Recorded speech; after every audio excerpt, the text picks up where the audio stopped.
Esto es Déjà Vu, un podcast para hablar de la historia detrás de la coyuntura política en Colombia, con Alejandro Lloreda y Luis Guillermo Vélez.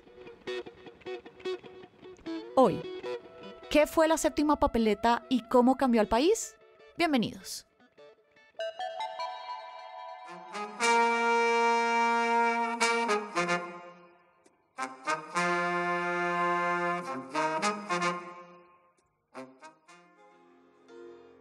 Voto por Colombia. Sí a una Asamblea Nacional Constituyente, cuya integración represente directamente al pueblo colombiano con el fin de reformar la Constitución Nacional, en ejercicio de la soberanía reconocida en el artículo 2 de la Constitución Nacional. El Poder Electoral escrutará este voto. Esa es, Luis Guillermo, el voto del texto de la séptima papeleta que se depositó en las urnas el 11 de marzo de 1990.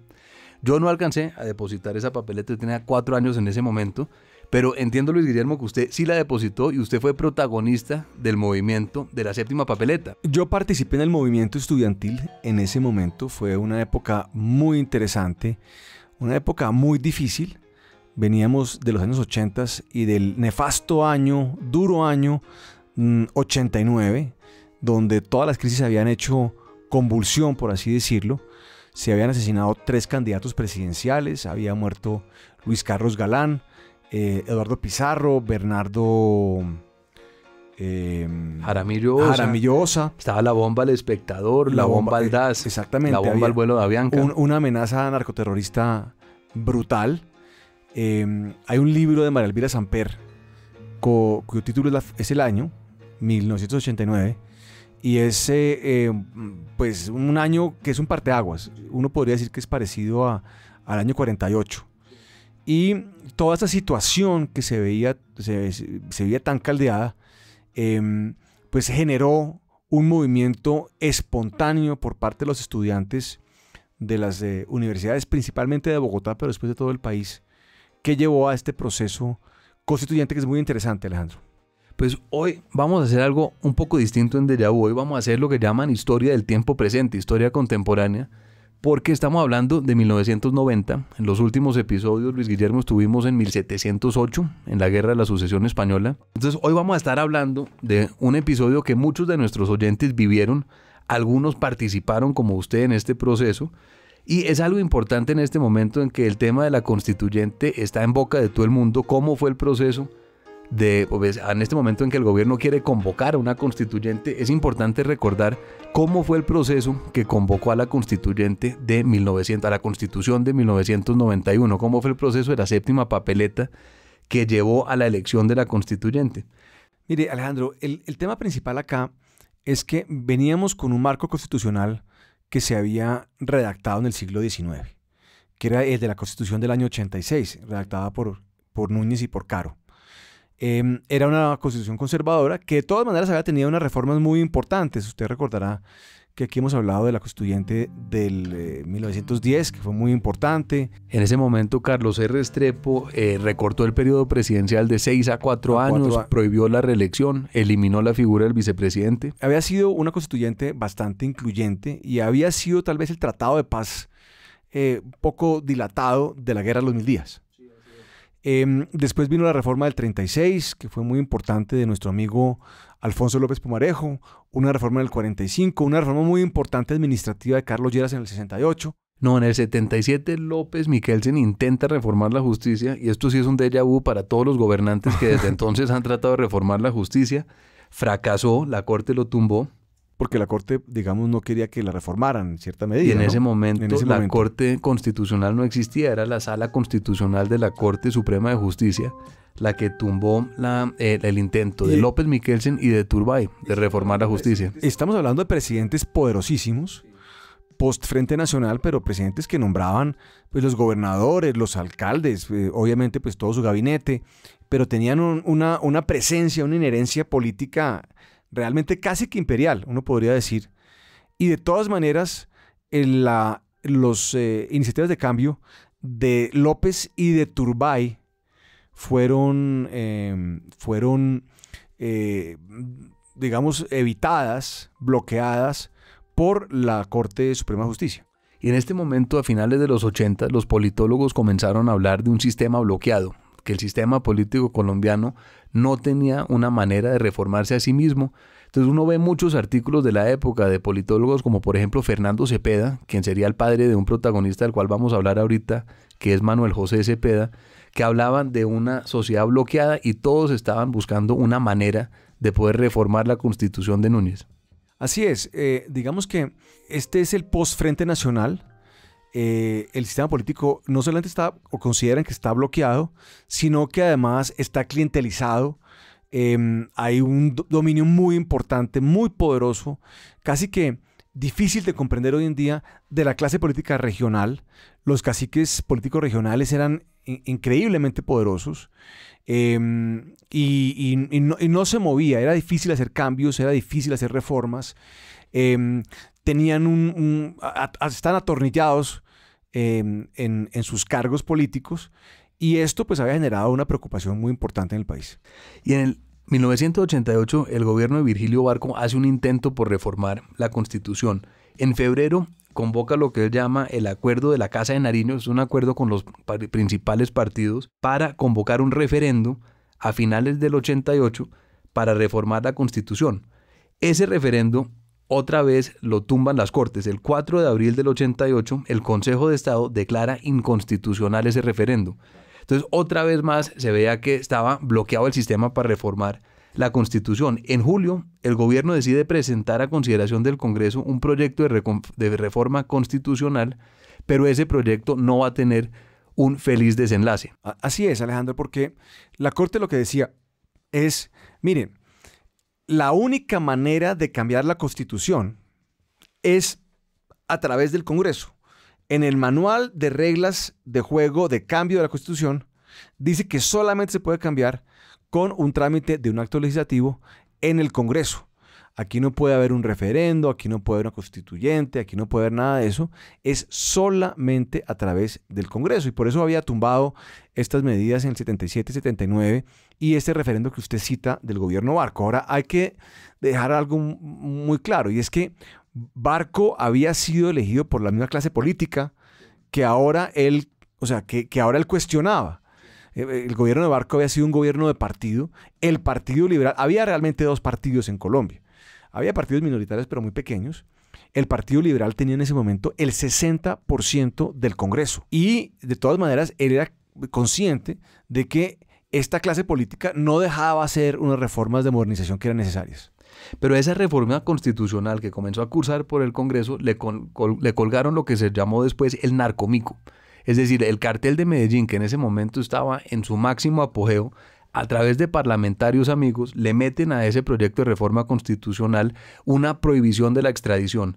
Y el gobierno toma la decisión, el mismo gobierno que había presentado esa reforma, el 15 de diciembre de 1988, de hundir la reforma constitucional. Tal cual, yo recuerdo, eso fue una cosa escandalosa.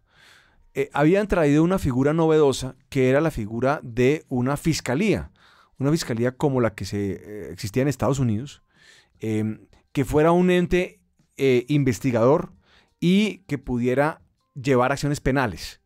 Era lo que se buscaba. Entonces avanza esta reforma, los parlamentarios la van aprobando, y si mal no recuerdo también, creo que en los últimos debates, si no es en el último debate, deciden meterle un mico, el famoso narcomico, donde un grupo de parlamentarios, si mal no recuerdo eran Eduardo Mestre, tal vez, sin duda alguna estaba Alberto Santofimio Botero, y meten la prohibición de la extradición, que había sido un tema que se había debatido mucho en los años 80, como un mico, como un favor, por supuesto, a las mafias, y el gobierno, el ministro de gobierno, que era Carlos Demos Simons, decide que prefieren hundir la reforma a prohibir la extradición. Avanza la reforma y hay una escalada terrorista muy grande que acaba en el mes de agosto en un cataclismo. El 18 de agosto de 1989 asesinan a Luis Carlos Galán en la plaza de Soacha. En este momento, esto es uno de esos momentos, Luis Guillermo, donde todo el mundo de una generación recuerda dónde estaba cuando asesinan a Gaitán el 9 de abril. Todo el mundo de su generación recuerda exactamente dónde estaba cuando se enteró en ese momento. Tal cual. ¿Usted dónde estaba? No, yo estaba yendo ese era un puente. yo estaba yendo a un paseo en Melgar.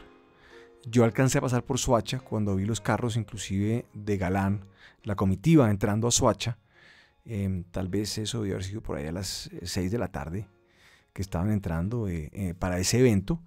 Y me enteré ya en donde estaba, ya pasando el puente, de la muerte de Galán, del asesinato de Galán, que fue muy traumático porque, al igual que Gaitán, unos años antes, unas décadas antes, Galán iba a ser el presidente de Colombia. El movimiento estudiantil de cierta manera inicia después de este magnicidio. Así es, tal cual. Entonces se convoca para el 25 de agosto lo que se conoció como la Marcha del Silencio. El nombre no era original, ya había habido una Marcha del Silencio en el año tal vez 57, 56, en contra de Rojas, y la famosa Marcha del Silencio de febrero del 48 de Gaitán.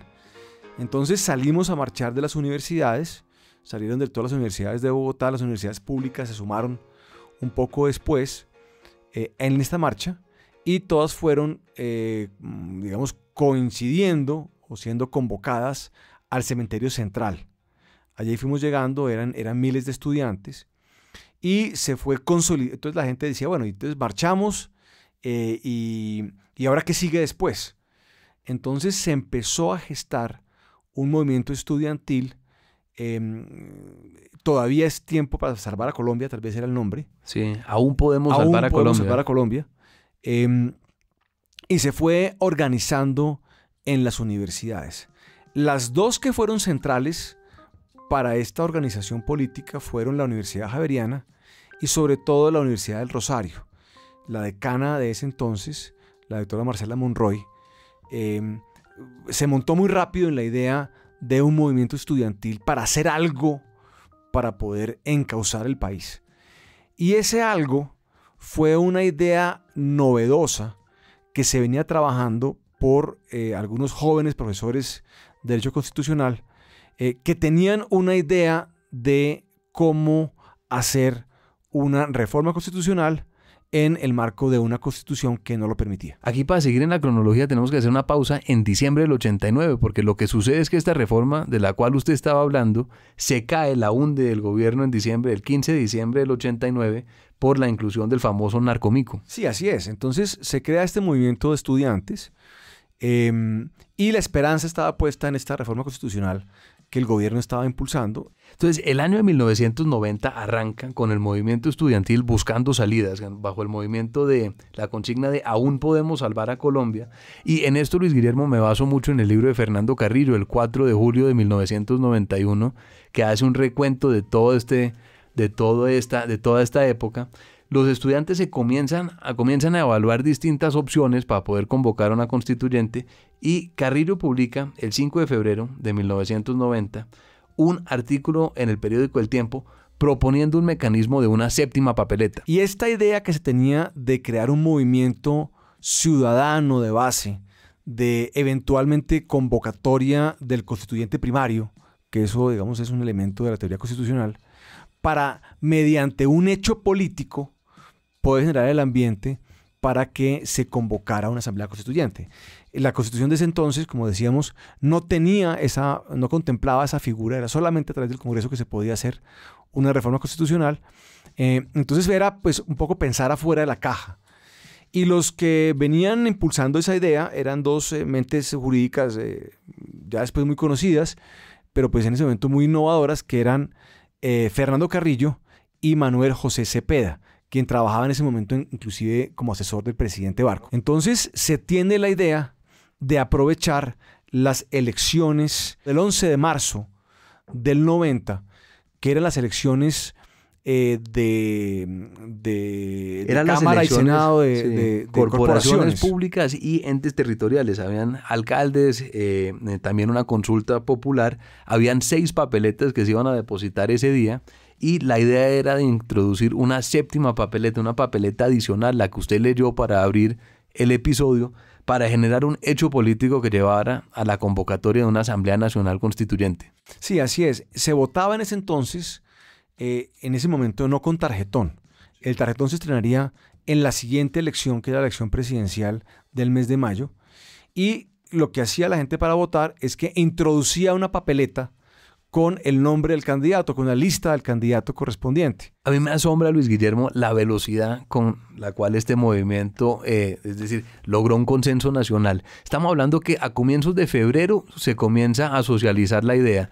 Y en tan solo 5 o 6 semanas, antes del 11 de marzo del 90, todo el país político, los expresidentes, los periódicos que en ese momento eran muy importantes, El Tiempo, El Espectador, las facultades de Derecho, todo el mundo, incluyendo la sociedad civil y el mismísimo presidente de la República, Virgilio Barco, todo el mundo, es decir, todo el mundo comienza a apoyar y a empujar esta idea de la séptima papeleta. Eso es asombroso. ¿Por qué ocurre esto, Alejandro?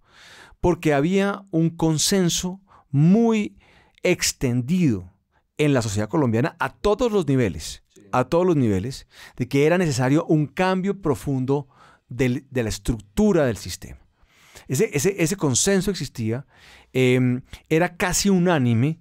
Ya veremos que pues obviamente a los políticos no les gustaba mucho la idea, pero percibían, como buenos políticos que son en Colombia, percibían que había una avalancha que se les venía encima y que era mejor moverse con ella que confrontarla. Vamos entonces a una corta pausa y a la vuelta les contamos cómo salió la votación de la séptima papeleta. Si quiere grabar un podcast como este, nosotros podemos hacerlo realidad. Puede grabar en nuestros estudios por horas, aprender a cómo hacer podcast y crear uno desde cero. También tenemos espacios para cuñas como esta. Toda la información la encuentra en nuestra descripción. Entonces, el 11 de marzo del 90 se depositan en las urnas las papeletas, la séptima papeleta que muchos de los periódicos, El Tiempo, El Espectador, habían colaborado, habían ayudado a imprimir y a distribuir con sus ediciones dominicales, y esa papeleta, que no tenía en ese momento validez jurídica, nunca se cuenta formalmente, pero se estima que más de 2 millones de personas depositaron la séptima papeleta en las urnas. Sí, y es interesante volver un poco a eso, qué pasa en esos 3 meses, porque empiezan los estudiantes a organizarse y aquí juega un papel muy importante el gobierno, por supuesto, pero también los expresidentes. El doctor Carrillo, en su libro del 4 de julio del 91, relata cómo se van y se reúnen con Alfonso López, quienes les da su bendición, que después se la quita, pero después la vuelve a dar, en fin, varias veces. Sí. Van a donde Turbay, y Turbay dice que sí. Turbay siempre en Manzanillo les dice: no se les olvide el registrador. No sé, sí. Exactamente. Sí. Les da el tip clave. El tip, cuando se están yendo, cuenta Carrillo, les dice Turbay: oiga, jóvenes, no se les olvide llamar al registrador. Muy bonita la filosofía política, pero no dejen de lado la mecánica electoral. La mecánica en todo esto es: vayan donde el registrador. Y entonces ellos van donde el registrador. Sí. Y el registrador les dice: sí, pero no. Yo no puedo contar, no tengo autorización legal para contar la séptima papeleta, sí. Pero hombre, ¿saben qué? Si quieren estar ahí ustedes al lado de las urnas y tomar nota de los votos, y además yo voy a dejar que pongan ahí la séptima papeleta si quiere la gente, entonces pues bien puedan. Entonces había una facilitación de todo esto. Van también a el periódico El Tiempo, y es difícil comprender hoy en día el poder que tenían los periódicos en ese entonces, en particular el periódico El Tiempo. Se decía que el periódico El Tiempo, con un editorial, ponía y quitaba presidentes, y era más bien cierto, como lo demuestra entre otras lo que pasa con la séptima papeleta. Se reúnen con el subdirector del periódico en ese entonces, un señor de nombre Juan Manuel Santos. Juan Manuel Santos, tiernos 38 años, todos eran pues unos pelados, éramos unos pelados, pues yo estaba en la universidad, yo tenía que tener 20 y pico de años en ese momento. Carrillo, yo creo que no llegaba a los 30. Cepeda tenía como 25 o 26 años, realmente pues todos éramos muy jóvenes. Entonces van a donde el subdirector del Tiempo, le cuentan la idea y él dice: oiga, esto me suena.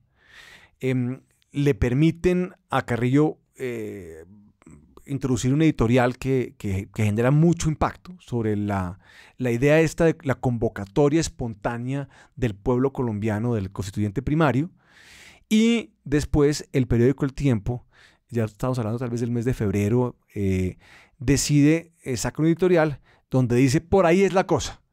Y entonces, cuando el periódico El Tiempo tiraba línea de esa manera, pues era claro que esto ya tenía un encauzamiento muy importante. El gobierno, la gran prensa, la iglesia montada en esta idea, ya dijimos que las universidades, los sindicatos, el movimiento social también se empezaba a despertar alrededor de esto. Entonces, esto empieza a agarrar una fuerza muy importante hasta el punto en que el día de la elección, los mismos periódicos, con su presupuesto, espontáneamente imprimen las papeletas y se las regalan a la gente para que las pueda introducir.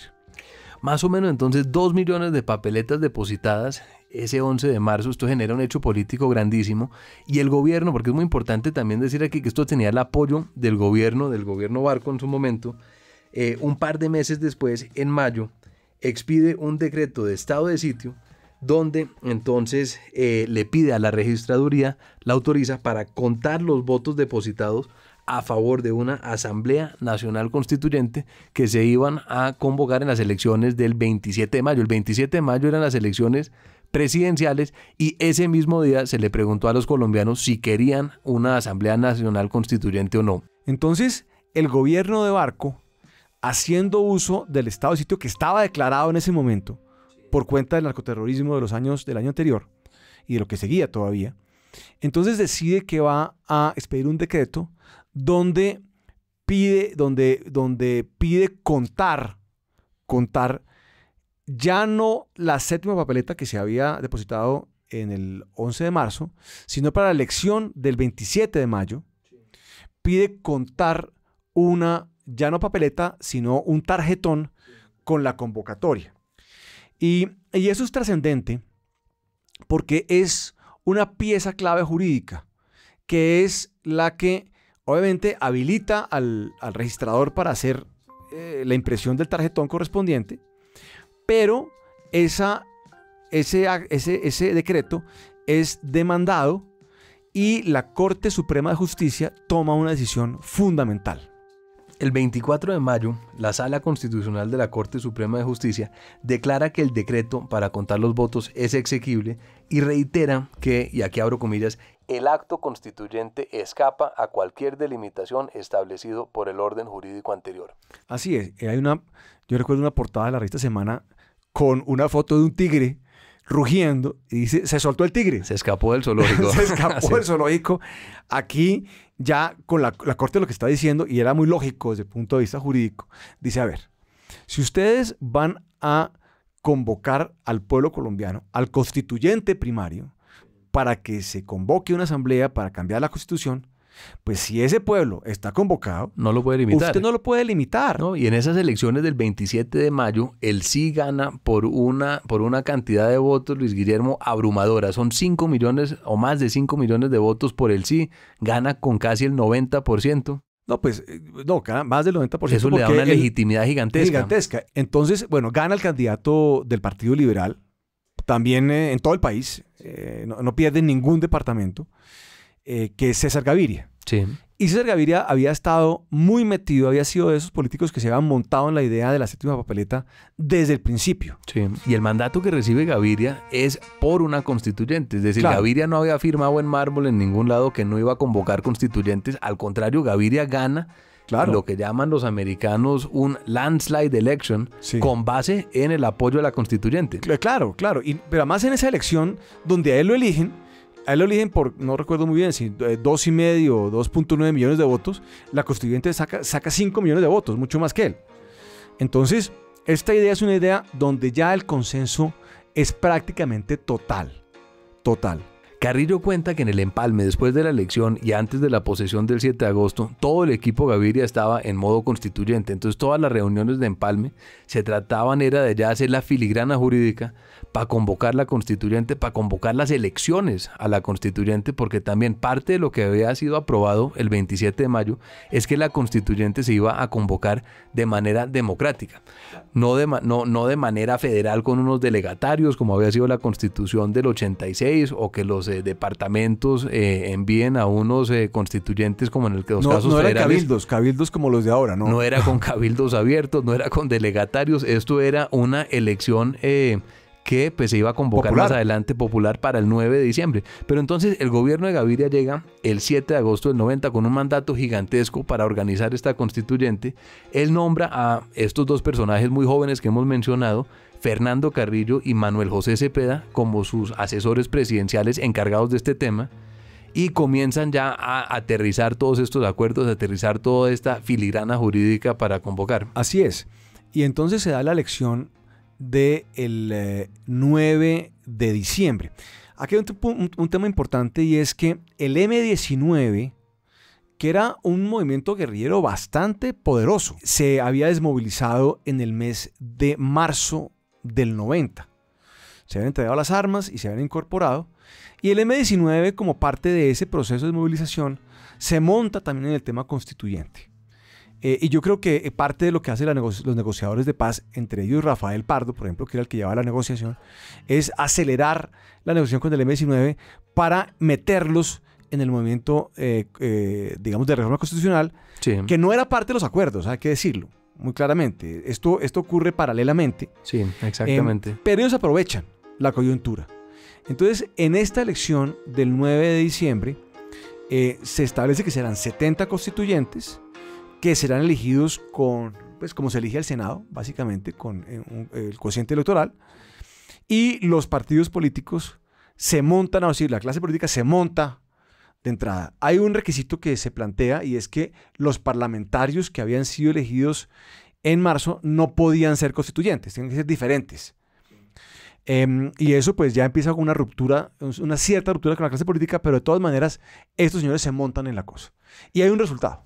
Entonces, el resultado es que el Partido Liberal, a través de lo que se va a llamar la Operación Avispa, que Presidente del Partido Liberal, es Alfonso López Miguelsen, quien había dicho que sí, que no, que tal vez, que por ahí sí, que por ahí no, en la constituyente, finalmente decide que se monta con toda. sí, y se inventa esta Operación Avispa, que lo que hace es aprovechar el sistema electoral del cociente electoral para que bajo un número distinto de listas, cabezas de listas, puedan aprovechar el sistema para sacar más escaños. Eso funciona. El Partido Liberal saca 25 de los 70 constituyentes. El segundo es Alianza Democrática M-19, la guerrilla que se había desmovilizado escasos 8 meses antes, que esto es impresionante. Claro. Terminan de segunda fuerza política en la constituyente.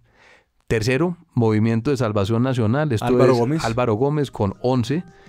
Después el Partido Social Conservador con 9. Los conservadores en ese momento estaban divididos entre Salvación Nacional, que eran Alvaristas y los pastranistas. Exactamente, sí. Entonces, digamos que esto fue un shock también para el Partido Liberal, porque el Partido Liberal pues tenía tradicionalmente el 60% de las corporaciones públicas. Sí. El 60% del Congreso. O sea, sacar la tercera parte era una disminución Y esto importante. esto ya requiere volverse uno de 3. Hay 3 presidencias colegiadas en la constituyente. El Partido Liberal con Horacio Serpa va a ser uno de los 3 presidentes. Los estudiantes sacan sus candidatos, que es Fernando Carrillo, Sí. y hay unas fuerzas minoritarias. Se introducen, se dan unas curules también para desmovilizados, Sí. se dan unas curules para indígenas, si mal no recuerdo.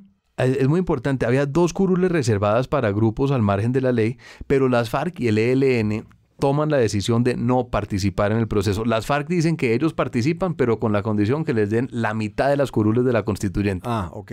Nada más y nada menos que la mitad. Entonces, pues por supuesto el gobierno les dice que no, pero esto es dejar pasar el bus de la historia. Es decir, Claro. y tanto las FARC y el ELN dejan pasar este momento histórico, no participan en él, participan, entiendo, un par de grupos que no estoy seguro si es el EPL o es el y hay Quintín otros Lame. más, sí. El Quintín Lame, y ellos participan, pero pues es marginal, son casi que observadores en este proceso. Pero Alejandro, mire lo interesante de toda esta cosa. Este es el primer proceso constituyente, como usted lo decía, de elección popular completa, pero es una representación bastante transversal y profunda de la sociedad colombiana.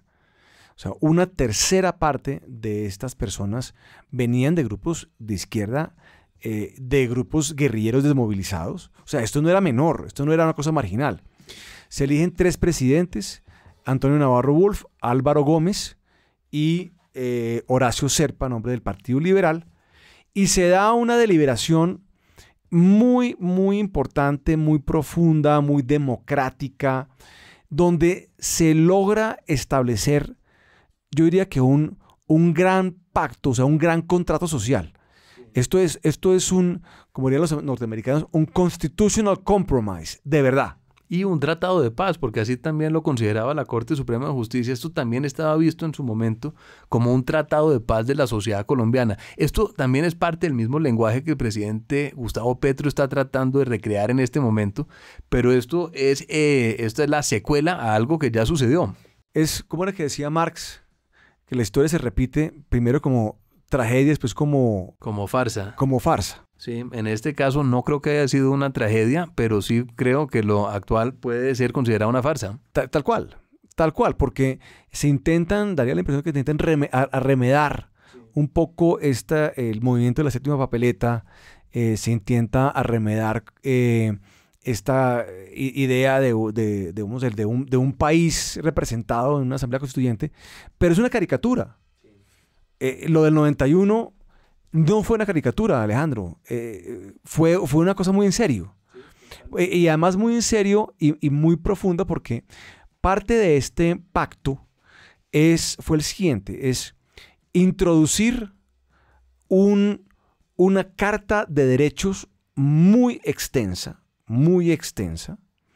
hacer una renovación completa del régimen territorial, repensar el régimen territorial de una manera muy importante, profundizar la democracia. Había sido un gran debate el tema de la elección popular de alcaldes, ahora habría elección popular de alcaldes, de gobernadores, se incorporaban los territorios nacionales y se convertían, había aquí territorios o departamentos de primera y segunda, todos se vuelven realmente, las intendencias, todos se vuelven de primera en un ánimo para poder integrar al país.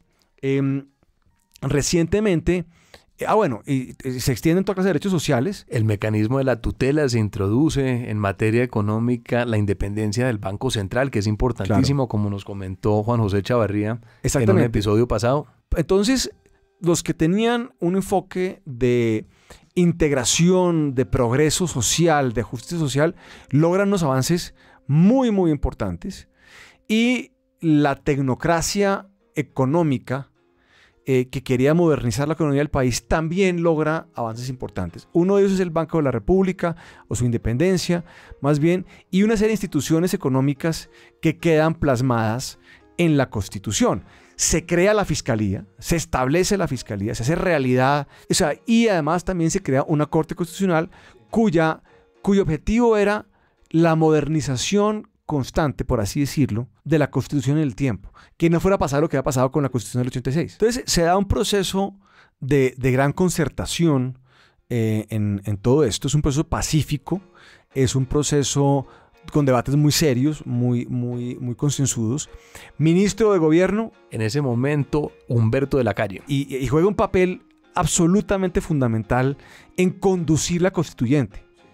O sea, con inteligencia, con sagacidad, con conocimiento de lo que estaba haciendo, con habilidad política. Entonces, conduce al nombre del gobierno este esfuerzo. Y esto sucede, Luis Guillermo, en solamente 5 meses. Se instala el 4 de febrero del 91 y el 4 de julio de 1991 se promulga la nueva Constitución. En nombre de la Asamblea Nacional Constituyente, los presidentes, en representación del pueblo, proclamamos la nueva Constitución de Colombia. Sí, esto es una gran celebración. Y yo creo que fue un alivio. El tigre se había soltado, pero no se había comido a nadie. No se comió a nadie, todo salió bien. Todo salió bien, bueno, todo salió más o menos bien, porque sí hubo un lunar, sí. Uno de los cuales es el tema de la extradición, que en ese momento era un tema neurálgico, y la constituyente termina prohibiendo la extradición. Sí. Eso, de cierta manera, es lo que querían en ese momento los grandes capos. Ya en el 91, Pablo Escobar comienza al mismo tiempo a negociar con Gaviria su entrega. Así es. Ese es el lunar tal vez más grande de todos. Sí hubo, sin duda alguna, inherencia de los mafiosos en la constituyente. Tenían algunos amigos allá y logran aprobar ese narcomico con una mezcla de plata turbia y también con un apoyo ideológico importante. O sea, el M-19 vota a favor de la no extradición, por ejemplo. Y se logra la mayoría para que no se extradite. Eso deja un mal sabor, pero el balance es muy, muy positivo porque esto crea un nuevo país. Esto crea un nuevo país. Y Alejandro, yo creo que la apreciación del presidente es muy injusta y muy equivocada, porque él dice, no, es que el sueño o la promesa de la Constitución del 91 no se ha realizado. Eso es falso. Eso es muy falso. Eso es falso, y algo también que me llama la atención, Luis Guillermo, es la generación que creó la Constitución del 91, su generación, es la misma generación del presidente Gustavo Petro, y muchos de los protagonistas de esta Constitución siguen vigentes hoy en día. Aquí yo solamente para mencionar unos nombres, ya hemos mencionado a Carrillo y a Cepeda, pero Claudia López, la alcaldesa de Bogotá, también participó. Claro. Es que no está la distancia generacional que podían tener los constituyentes con Núñez, que había muerto en 1896 claro. o 8. Estos son los mismos éramos, o sea, eran los jóvenes, los que hay ahora vigentes son los jóvenes. Exactamente, ¿no? sí. Los que eran mayores ya han muerto la mayoría. O sea, Horacio Serpa murió, bueno, Álvaro Gómez hubiera muerto si no lo hubieran matado, asesinado. Ya tendría más de 100 años, tal vez, o en fin. Navarro Wolf todavía está vivo, él está también en este momento. Navarro Wolf está vivo y está activo. Humberto de la Calle ya dijimos. Y bueno, Vera Grave, por ejemplo, Otto y Patiño. Están vigentes, ya son pues bastante más mayores, pero la verdad del asunto es que esa generación sigue todavía vigente en buena medida, pero lo importante es que la sociedad colombiana no es una sociedad bloqueada. Eso no es, también lo ha dicho el presidente, eso no es cierto, y la Constitución no es una Constitución rígida, irreformable. Se ha reformado en numerosas oportunidades. Sí. Hay una Corte Constitucional que todos los meses expide nuevas sentencias, donde moderniza la Constitución, donde la reinterpreta, la interpreta.